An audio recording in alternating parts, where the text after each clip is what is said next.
இயேசு உங்களை நேசிக்கிறார். பிரியமானவர்களே, இந்த நாளில் ஆண்டவர் நம்மளோடு பேசும்படியாய் வேதத்திலிருந்து ஒரு 3 வசனங்களை கூட வாசித்து ஆண்டவர் நமக்கு கற்றுக் கொடுக்கக்கூடிய காரியத்தை பார்ப்போம். அது 2 தீமோத்தேயுவின் புஸ்தகம் 1வது அதிகாரம் 5, 6, 7 வசனங்கள் இப்படியாக சொல்லுகிறது. அந்த விசுவாசம் முந்தி உன் பாட்டியாகிய லோபிசாலுக்குள்ளும் உன் தாயாகிய ஐநேக்கியாளுக்குள்ளும் நிலைத்திருந்தது. அது உனக்குள்ளும் நிலைத்திருக்கிறது என்று நிச்சயித்திருக்கிறேன். இது நிமித்தமாக நான் உன்மேல் என் கைகளை வைத்ததினால் உனக்கு உண்டான தேவ வரத்தை நீ அனல் மூட்டி எழுப்பிவிடும்படி உனக்கு நினைப்பூட்டுகிறேன். தேவன் நமக்கு பயமுள்ள ஆவியை கொடாமல் பலமும் அன்பும் தெளிந்த புத்தியும் உள்ள ஆவியை கொடுத்திருக்கிறார். பிரியமானவர்களே, அந்த விசுவாசம் முந்தி உன் பாட்டியாகிய லோபிசாலுக்கு உன் தாயாகிய ஐநேக்கியாளுக்குள்ளும் இருந்ததை நான் நிச்சயித்திருக்கிறேன் என்று சொல்லப்படுகிறது. அப்ப ஒரு சகோதரன் இருக்கிறான், ஒரு குடும்பத்தில் ஒரு பையன் இருக்கிறான்னு வச்சுக்கோங்க. அப்போஸ்தலனாகிய பவுல் அந்த சபைக்கு எழுதும் பொழுது, தீமோத்தேயுவுக்கு எழுதும் பொழுது தீமோத்தேயுவை குறித்து எழுதுறாரு. உன்னுடைய பாட்டியும் உனக்கு அம்மாவுக்குள்ள இருந்தக்கூடிய விசுவாசம், அந்த தேவனுடைய கிருபை உனக்குள்ளும் இருக்கிறது. நான் உன்மேல் கைகளை வைத்தது நிமித்தமாய் உனக்குள்ள இருக்கிற அந்த வரத்தை நீ அனல் மூட்டி எழுப்பி விடும்படி நீ ஜாக்கிரதையாயிரு என்று சொல்லுகிறார். பிரியமானவர்களே, அப்ப தீமோத்தேயுனுடைய குடும்பத்தை பாருங்க, பரிசுத்தவான்களுடைய குடும்பம் என்று கூட சொல்லலாம். ஏன்னா உன் பாட்டி ஆகிய அப்படின்னு சொல்ல, அப்ப ஆண்டவருக்குள்ள நிலை கொண்டு இருக்கிறார்கள். அவர்கள் கற்றுக் கொடுத்தது அவன் தாயை சரிப்படுத்தி அவங்க தாயையும் எழுதி வைக்கப்பட்டு இருக்கிறது. அவர்கள் தாய்க்குள்ள இருந்த அபிஷேகம், தாய்க்குள்ள இருந்தக்கூடிய வைராக்கியம், ஆண்டவருக்குள்ள இந்த விசுவாசத்தை குறித்து வேதம் இங்கு தெளிவாக சொல்லி இருக்கிறது. ஒரு குறிப்பிட்ட ஒரு வயதான ஒரு அம்மாவையும் அவர்களுடைய அம்மாவையும் அந்த அம்மாவுடைய பையனையும் சொல்லி எழுதி வைத்திருக்கிறது. அப்ப 3 சன்னதிகளை இந்த இடத்துல எழுதப்பட்டிருக்கிறது நாம் பார்க்க முடிகிறது. பிரியமானவர்களே, நம்ம பல சன்னதிகளாய் ஆண்டவரை ஆராதித்துக் கொண்டு வருகிறோம். ஆனா எனக்குள்ளும் என்னுடைய குடும்பத்திற்குள்ளும் என்னுடைய மூதாதையர்களுக்குள்ளும் அந்த விசுவாசம் இருந்ததா என்று பார்க்க முடியாது. இல்ல, என்னுடைய பாட்டிக்கு என்னுடைய தாய்க்கு அப்படிப்பட்டதான விசுவாசம் இருந்தது. ஆனா அந்த விசுவாசம் எனக்குள் இல்லாமல் போய்விட்டு, அப்படி ஒருவேளை நமக்குள் இருக்குமையானால் ஆண்டவர் இங்கே சொல்லுகிற ஒரு காரியம் தீமோத்தேயுவுக்கு சொல்லுகிறது போல உங்களுக்கும் எனக்கும் என்ன சொல்லுகிறார்னா, ஒருவேளை உங்க தகப்பனுக்குள்ள உங்க தாய்க்குள்ள இருந்த விசுவாசம், உங்க தாத்தாவுக்குள்ள இருந்த விசுவாசம் நமக்குள்ள வரும்படியாய் ஆண்டவர் நம் மீது, ஊழியர்கள் மீது கரம் வைக்கும் பொழுது பரிசுத்த ஆவியின் அபிஷேகத்தை நாம் பெற்றுக்கொண்டு இருப்போம். அப்ப ஒரு சில காரியங்கள் ஆண்டவர் சொல்லியிருப்பார். அதை நீ குறித்து அசதியாதபடி அப்படியே ஜெபித்து விட்டு, யாரோ வந்தாங்க ஜெபம் பண்ணாங்க, கடந்து சென்று விட்டோம். ஆனா அதற்காக தேவ சமூகத்தில் அமர்ந்திருந்து ஒவ்வொரு நாளும் ஜெபித்து அந்த காரியத்துக்காய் நாம் கரிசனை உள்ளவனாய் இருக்கும்படி ஆண்டவர் விரும்புகிறார். பிரியமானவர்களே, தீமோத்தேயு அவரை சொல்றாரு, உங்க பாட்டிக்குள்ள இருந்த அந்த விசுவாசம், உங்க அம்மாக்குள்ள இருந்த விசுவாசம் உனக்குள்ளும் இருக்கிறது நான் நிச்சயித்திருக்கிறேன் என்று சொல்லுகிற ஒரு காரியத்தை இந்த வேதத்தில் எழுதி இருக்கிறது. பிரியமான 3 சன்னதிகளையும் ஆண்டவர் தெளிவாக அதில் எழுதி வைத்திருக்கிறதை நாம் பார்க்க முடிகிறது. ஒருவேளை ஒரு குடும்பத்தின் தலைவராய் இருக்கிற நாம் எப்படி இருக்கிறோம், தலைவியாய் இருக்கிற நாம் எப்படி இருக்கிறோம், ஒருவேளை முதிர் வயதாய் இருக்கிற நாம் எப்படி இருக்கிறோம், நாம் கற்றுக் கொடுக்க வேண்டிய காரியத்தை சரியான முறையில் நம் பேரண்ட் நம்முடைய பிள்ளைகளுக்கு கற்றுக் கொடுத்திருக்கிறோமா? ஒருவேளை கற்றுக் கொடுக்காம இருந்தோமானால் தேவன் இப்பொழுது ஒரு வாய்ப்பை நமக்கு கொடுத்து கொண்டிருக்கிறார். பிரியமானவர்களே, ஆண்டவராகிய இயேசு கிறிஸ்துவின் அன்பை நான் அறிந்து கொண்டு என் பிள்ளைகளுக்கு நான் இதை பத்தி நான் சொல்லல.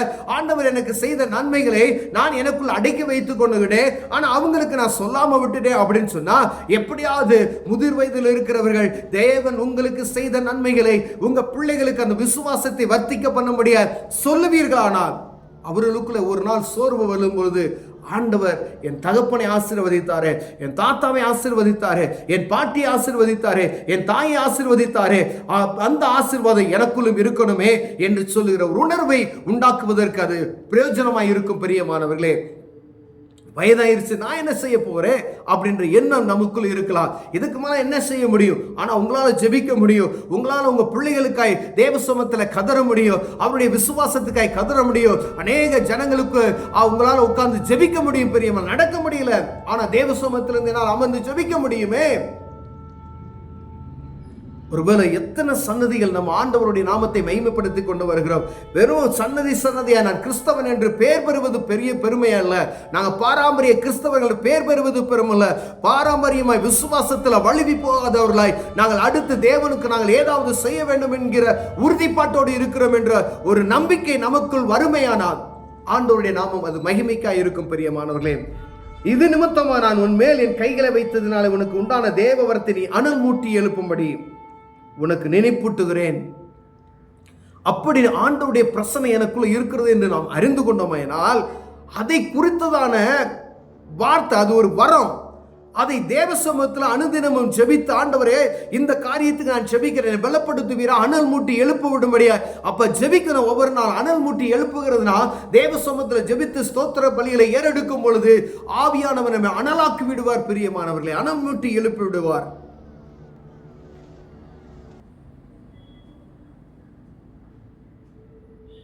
தேவன் நமக்கு பயமுள்ள ஆவியை கொடாமல் பலமும் அன்பும் தெளிந்த புத்தியுமுள்ள ஆவியை கொடுத்திருக்கிறார். இதை அறிந்து கொண்டு தேவ சமூகத்தில் பலமுள்ள ஆவியை கொடுத்திருக்கிறீங்க, அன்பும் தெளிந்த புத்தியுமுள்ள ஆவியை கொடுத்திருக்கிறீங்களே ஆண்டவர், அதுக்காய் ஸ்தோத்தரிக்கிறோன்னு சொல்லி ஆண்டவர் நம்மை அழைத்திருப்பாரானால், ஆண்டவர் நம்மை முன்குறித்திருப்பாரானால், ஏதோ ஒரு ஊழியக்காரரை கொண்டு நம்மை பேசியிருப்பாரானால் அந்த காரியத்தை ஆண்டவரே தேவ வரத்தை என்னை அனல் மூட்டி எழுப்ப விடுவீராக என்று சொல்லுவி ஆண்டவர் சமூகத்தில் அதை நினைப்பூட்டுவதற்காய் தீமோத்தேயுவுக்கு எழுதுகிறது போல நமக்கு இந்த ஆண்டவர் பேசிக்கொண்டு இருக்கிறார். பிரியமான, ஒருவேளை நம்ம இந்த காரியத்தில் அசதியாக இருப்போம். ஆண்டவர் நம்முடைய பாட்டிக்குள்ள இருக்கும், நம்முடைய தாத்தாமாருக்குள்ள இருக்கும், நம்ம தகப்பனுக்குள்ள இருக்கிறோம். அந்த விசுவாசம் எனக்குள்ளே இருக்கணும் ஆண்டவரே. அப்ப என் தாத்தாவுக்குள்ள இருந்த விசுவாசம் எனக்குள்ள இருக்கணும், என் பாட்டிக்குள்ள இருந்த விசுவாசம் எனக்குள்ள இருக்கணும். யாரோ ஜெபித்தாங்களே, அந்த ஜெபம் ஒரு நாள் வீண் போய்விடக்கூடாது. ஏதோ ஒரு ஊழியரின் மேல் கரத்தை வைத்தார், தேவனுடைய ஒரு தீர்க்க தரிசன வரத்தை, ஒரு தீர்க்க தரிசனமாய் சில வார்த்தைகளை சொன்னார். அதை இந்த காதுல வாங்கிவிட்டு நான் இந்த காதுல விட்டுட்டு போவதற்கு அல்ல, ஆண்டவர் முன்குதி குறித்தது நிமித்தமாகவே ஆண்டவர் ஊழியக்காரரை கொண்டு நம்மோடு பேசிக் கொண்டு இருக்கிறார். அந்த காரியத்தை தெளிவுபடுத்தி தேவ சமூகத்தில் அமர்ந்து தேவ சமூகத்தில் ஜெபித்து அனல் மூட்டி பரிசுத்த ஆவியின் அபிஷேகத்தை பெற்றுக்கொண்டு ஆண்டவருக்காய் பயன்படுவதற்கு ஓடும்படியாய் ஆண்டவர் விரும்புகிறபடியினாலே நமக்கு இந்த வார்த்தைகளை பேசிக் கொண்டு இருக்கிறார். பிரியமானவர், ஒருவேளை அப்படிப்பட்ட காரியம் எனக்குள்ள என் வாழ்க்கைக்குள்ள நடந்துச்சு அப்படின்னு சொல்லி நம்ம இறுதியை நமக்கு தெரியும். ஆண்டவர் என்னோடு பேசினார். எந்த சகோதரிமாரா இருக்கலாம், சகோதரன்மாரா இருக்கலாம், முதிர் வயதர்களா இருக்கலாம், ஆண்டவர் என்னோடு பேசியிருந்தாரே, நான் இதை கவனிக்காம விட்டுட்டேன் அப்படின்னு சொன்னா தேவ சமூகம் ஒரு வாய்ப்பு உங்களுக்கு உண்டாக்கி தருகிறார். பிரியமானவர்களே, தேவ சமூகத்துக்கு போங்க. ஆண்டவரே அனல் மூட்டி எழுப்புவீராக சொல்லி ஆண்டவர் சமூகத்தில் முழங்கால் படியிட்டு அவரை நோக்கி நீங்கள் பார்ப்பீர்களானால் ஆண்டவர் உங்களை ஆசீர்வதித்து அநேகருக்கு பிரோஜனமாய் மாற்ற வல்லமையுள்ளவராக இருக்கிறார். பிரியமானவர்களே, கண்களை மூடுவோம், ஜெபிப்போம். அன்பின் ஆண்டவரே, எங்க முதியோர்களுக்குள்ள இருந்த விசுவாசம் எங்களுக்குள் அனல் மூட்டி எழுப்பும்படியாய் தேவன் எங்களுக்கு உதவி செய்வீராக. எங்க மூதாதையர்களுக்குள் இருந்த அந்த விசுவாசம் எங்களுக்குள்ளும் உண்டாகும்படி இயேசுவின் நாமத்தினால நான் ஜெபிக்கிறேன். ஆமென்.